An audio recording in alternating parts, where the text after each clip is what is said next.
Every Arsenal fan knows we're in desperate times.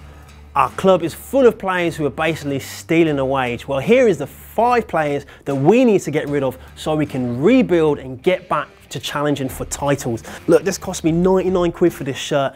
I'm pretty sure it's going to their wages. Come on, Arsenal!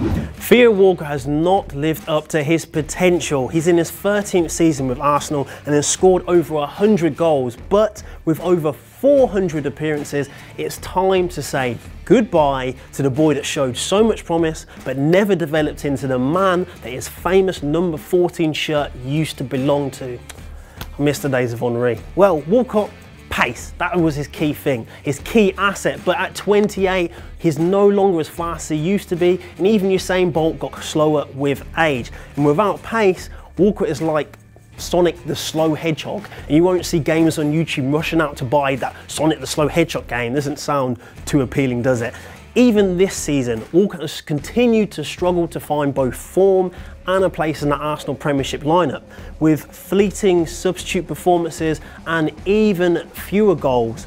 Right now, Walcott heads a list of lacklustre striking options that are basically collecting a lot of wages but not scoring enough goals. It's time to say goodbye to Theo Walcott and hello to 100k a week back into the Arsenal bank balance. Matthew Debuchy. Arsenal are full of stories of players who had their Arsenal careers impacted by horrific injuries. Players such as Abu Dhabi, Eduardo Silva and even Aaron Ramsey. But whereas Ramsey was able to regain his form, Diaby, Silva and in this case Matthew Debuchy have not shown such resurgence. Debuchy isn't a bad player, but he certainly isn't an exceptional one either. He certainly isn't good enough to challenge Hector Bellerin in the position for the first team, or bring anything better to the team anyway. However, what Debuchy is potentially good for is a deal breaker to enable Arsenal to bring in another defender in the form of West Brom's Johnny Evans. Chuba Akpom was recently charged with drink driving after crashing his 60k Range Rover on the way home from a party. The question is, what was the 22-year-old Arsenal striker celebrating? Another season of picking up an undeserved weekly wage of 15k a week, or his grand total of 0 first team goals? First of all, he isn't even as good as Alex Iwobi, who might be getting a little mention in our dishonourable mention part of this list. Akpom is not the future of Arsenal, and nor will he ever grow into a 20-goal a season player in the Premiership. I'm struggling to even find the forward's key asset. Pace, yeah, he's okay, but he's no Theo Walcott. Finishing, well, he missed a much-needed chance for Arsenal in the FA Cup against Nottingham Forest.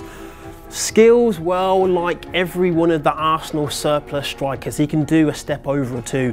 He can shake off maybe one player, but when it's in front of goal, he's found wanting. At 22, Akpom is young, but not young enough for Arsenal to keep faith that he will grow into anything more than he is now. It's time to say goodbye to Chuba Akpom. Francis Coquelin. Coquelin simply isn't world class. It's as simple as that. He's not even Song or Flamini class. Francis Coquelin is basically the French Denilson, except he had one good season for Arsenal, and since then he's secured a place as the 80-minute substitute when Arsenal need to see out a victory. Yes, he's solid in tackles, but he lacks the previous hunger he used to have, and he definitely doesn't add any goals or assists, just like Song, Gilberto or even Flamini before him. It's time to let the Frenchman go. We need to free up space to rebuild our midfield, which is basically the weakest point at Arsenal right now. And finally, Alexis Sánchez. Every Arsenal fan would love to see Alexis Sánchez stay in our colours, but it's time to say goodbye. Sánchez is not the Sánchez of last season. He turns himself on and off. He still loves the game, and I think Sánchez could play in a park with a pub team and he still put in about 75% more effort than most footballers. But that's nothing when we're used to getting at least 99% effort from the Arsenal man.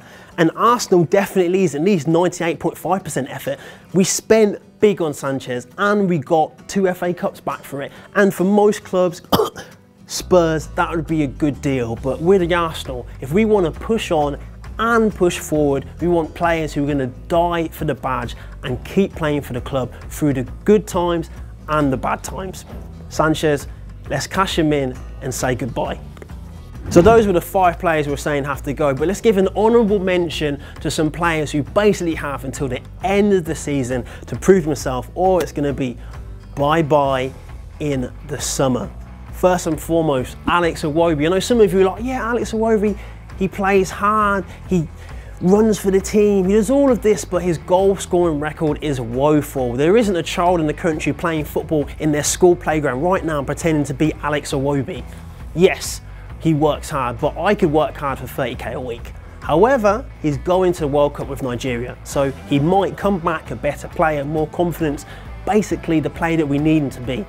If not, it's time to say goodbye to Iwobi in the summer.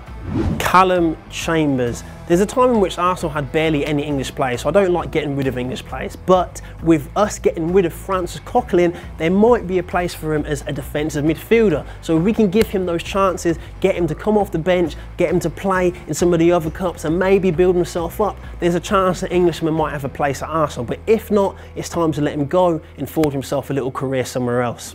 And finally, breaks my heart to say this, but Santi. It really hurts my soul to say that, but Arsenal isn't running a bed and beds. It's not a hospital. If you're not playing, it's time to get off the payroll and someone else can start paying those medical bills. Santi's played hard, he's done a lot for us, but we've given him so many chances to get fit. How many more chances can we give him? I think it's time to cut our losses, give him a nice check, maybe give him a testimonial and say goodbye to the little Spaniard.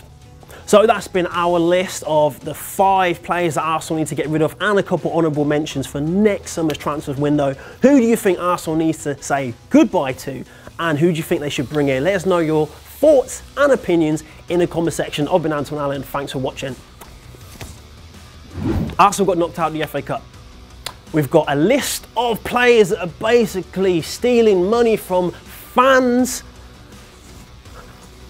And that was rubbish. It took too long.